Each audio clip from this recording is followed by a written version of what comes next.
prohibé. Chapitre 31. Demi-vérité. Adeline. 26 novembre 1944.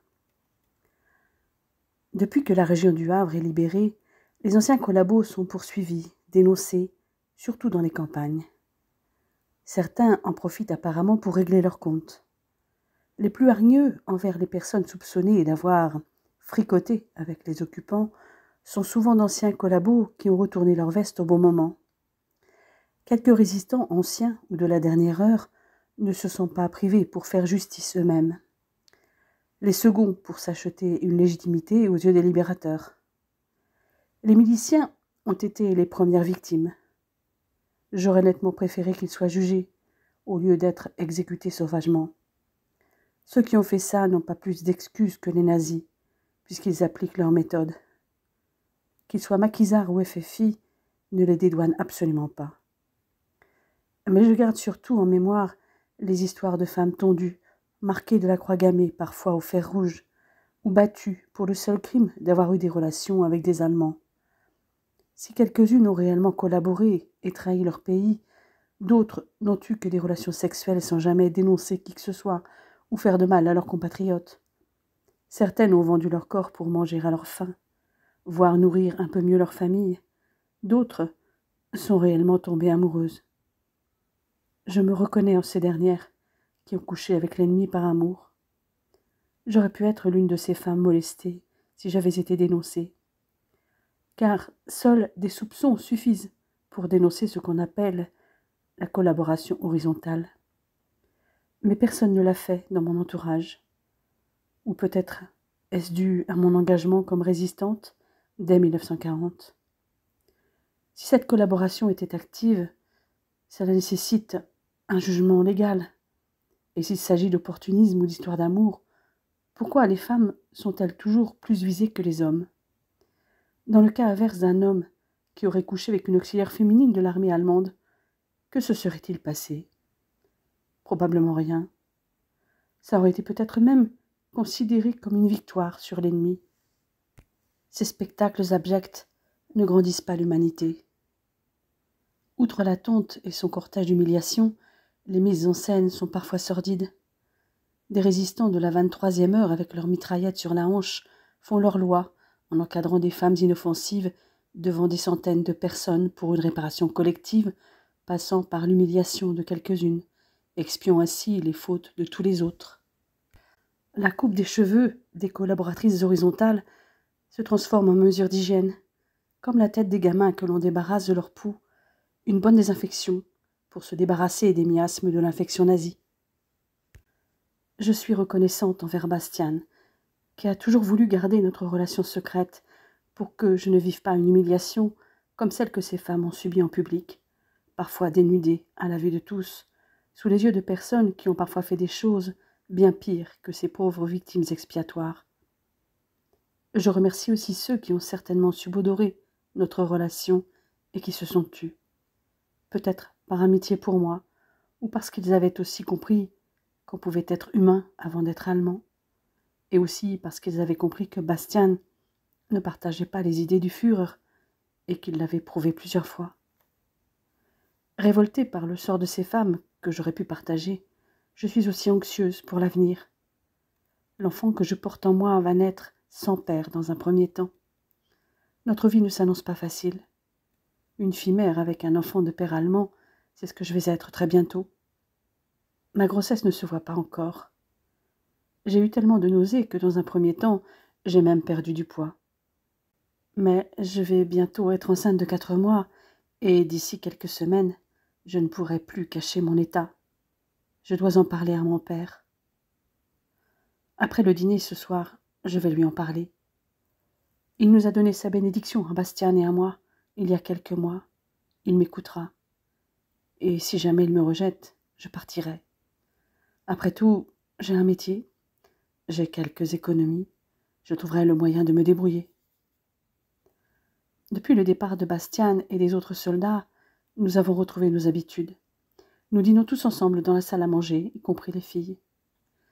Pendant le repas, il est beaucoup question de l'avance des Alliés en Lorraine, en Alsace, et de la fin de la bataille sur l'Escaut. À chaque fois que nous abordons ce sujet, je me demande où se trouve Bastien. Est-il toujours en vie, ou blessé quelque part, ou fait prisonnier? Il m'est impossible d'avoir des nouvelles, tout comme il ne peut avoir des miennes sans nous faire courir de risques à l'un ou à l'autre. Une lettre d'amour, s'il est interceptée, surtout par la poste française, peut être utilisée pour prouver que nous avons eu des relations intimes et que je suis une traîtresse envers mon pays, et comme telle, condamnable à une peine de dégradation nationale pour plusieurs années, ou même à vie. Avant que mon père se lève de table, je me lance. « Papa, je peux te parler en tête à tête ?»« Bien sûr, chérie. Allons dans mon bureau. » Avant de s'y diriger, il demande à Amélie de servir le café d'ici une vingtaine de minutes. Il s'assied et m'observe pendant que je fais de même. « Alors, que veux-tu me dire de si important? Car ça doit l'être, avoir ta tête. » « En effet, c'est très important. Papa, je suis enceinte. » Mon père marque un temps d'arrêt. « Enceinte? De combien? » « Bientôt 4 mois. » J'imagine que Bastien est le père. Bastien est le seul homme avec lequel j'ai eu des relations, papa. Et il n'est pas au courant. Je ne m'en suis rendu compte qu'après les bombardements et la libération du Havre. J'étais en permanence, soit à la maternité, soit à l'abri chirurgical, et je n'ai pas prêté une grande attention aux sensations de malaise que je ressentais. Je les ai d'abord mis sur le compte de mon extrême fatigue. « Et tu as pris la décision de garder ce bébé ?» s'exclama mon père. « Oui. Dès que j'ai réalisé que je portais un enfant de Bastien, j'ai décidé d'aller jusqu'au bout. Je veux ce bébé. Il est une partie de Bastien et de moi-même. » Mon père semble plongé dans une profonde réflexion. Comme à son habitude, il ne s'énerve pas. Mais son attitude me montre clairement que son cerveau mouline à toute vitesse. « Tu réalises que c'est risqué. Tu ne peux pas dire que tu portes l'enfant d'un officier allemand. »« Je sais, papa. Je vais prétendre que j'ai eu une relation avec un résistant qui est parti combattre avec les FFI, point final. »« Et si on te demande le nom de ton amant ? » ?»« Je ne peux pas le dire, c'est un homme marié.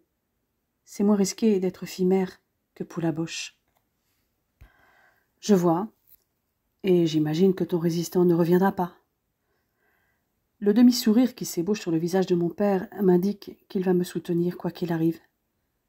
Je mesure ma chance.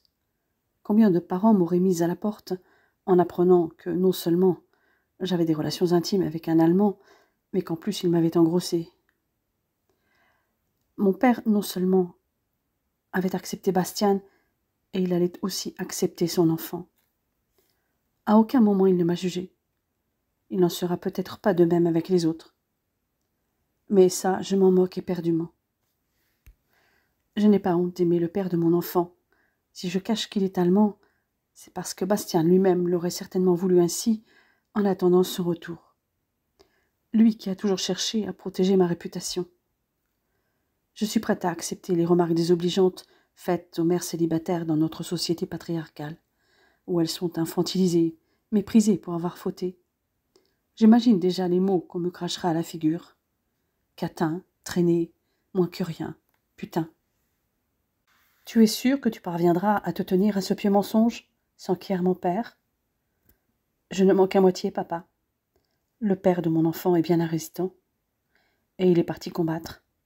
Certes pas avec les FFI, et il n'est pas marié non plus.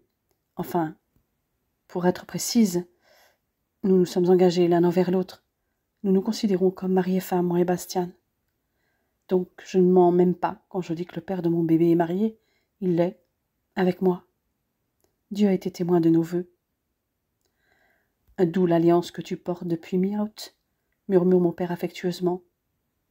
Oui, tout comme Bastien porte la sienne. Nous nous sommes jurés amour et fidélité. Mon père sourit de nouveau et se lève pour m'étreindre avant que nous allions prendre, lui un café et moi une infusion. Je me sens soulagée. J'ai le meilleur père au monde. Il ne me lâchera pas. Peu m'importe les insultes des autres, si mon père est de mon côté. Après un Noël très calme, en plus petit comité que l'année précédente, Nous voilà déjà arrivés en 1945. Le réveillon de la Saint-Sylvestre a aussi été moins festif. Bien que libérés depuis plusieurs mois, nous sommes toujours soumis à des restrictions, avec nos sempiternels tickets de rationnement qui nous rappellent que la guerre n'est toujours pas terminée. Nous nous sommes quand même embrassés sous le gui. Nous avons aussi chanté les derniers titres en vogue, dont j'ai trouvé les partitions, comme Fleurs de Paris, Douce France, La rue de notre amour.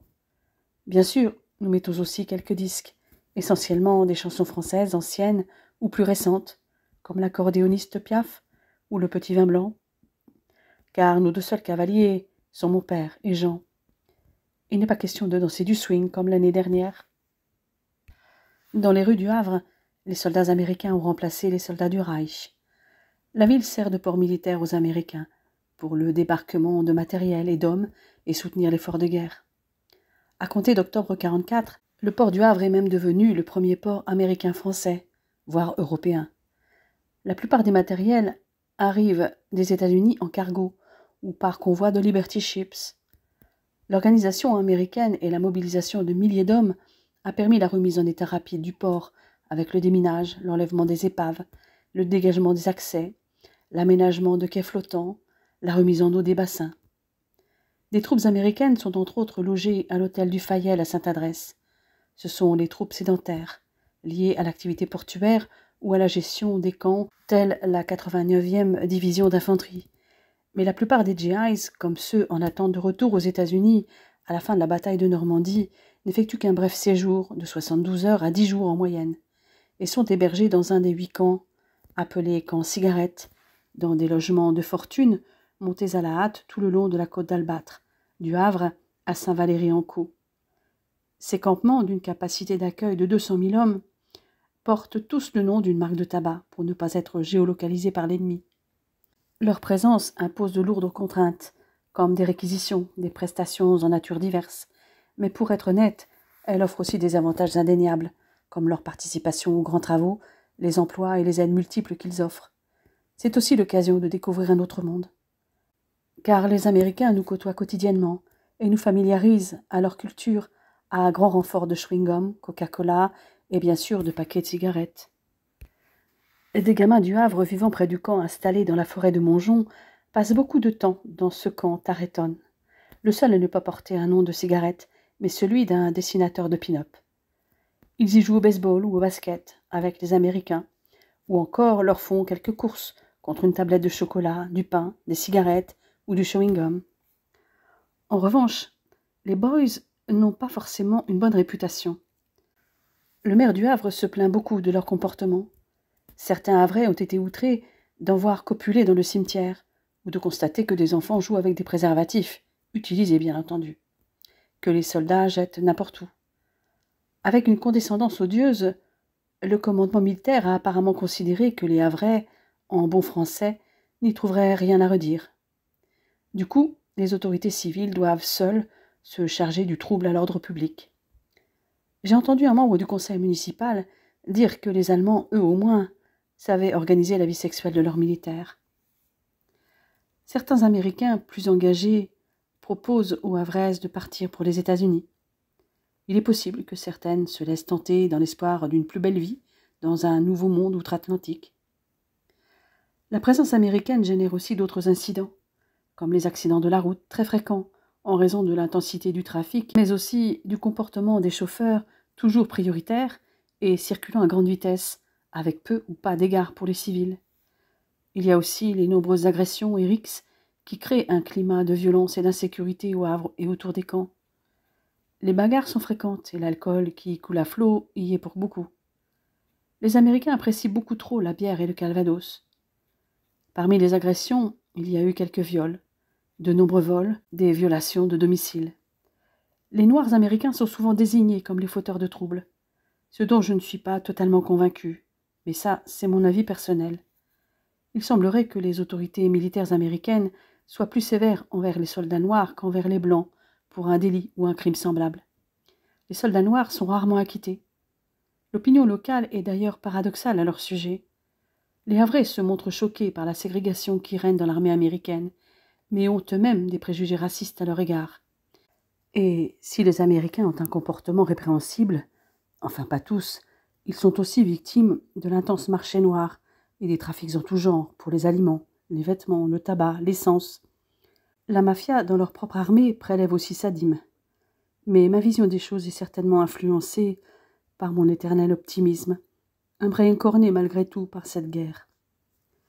J'en suis là de mes pensées, installée confortablement dans un des fauteuils du salon. Mon ventre s'est très légèrement arrondi. Il est vrai que j'en suis à 5 mois de grossesse. Alors que je me penche en avant pour prendre la flûte de champagne que me tend mon père, seul verre d'alcool que je me permets, exceptionnellement, à l'occasion de la nouvelle année, je sens mon bébé s'agiter. J'ai dû le perturber par mon mouvement en avant. Je ris doucement, un rire perçu par Josette et Amélie. « Pourquoi ris-tu » me demande mon ami d'enfance. Bébé vient de bouger. J'ai dû le réveiller. C'est vrai? Je peux toucher? Si tu veux, mais il n'est pas sûr qu'il recommence rien que pour toi. Je me réinstalle bien au fond du fauteuil, pour qu'Amélie puisse poser sa main sur mon ventre. Je me suis posée légèrement sur le côté gauche et je guide sa main. Mon bébé a apparemment compris ce qu'on attendait de lui, car il bouge de nouveau. « Je l'ai senti !» s'exclame joyeusement Amélie. « J'ai senti le bébé !»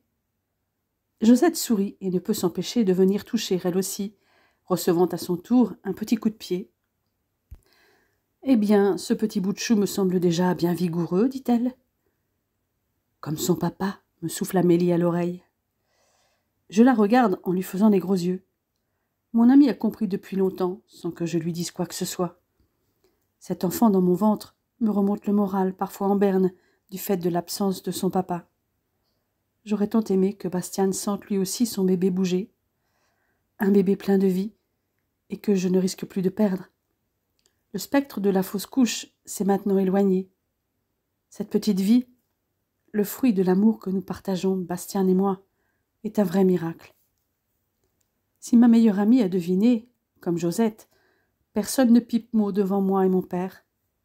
Je m'en tiens à ma version du petit ami résistant et marié, parti se battre, après m'avoir laissé un souvenir.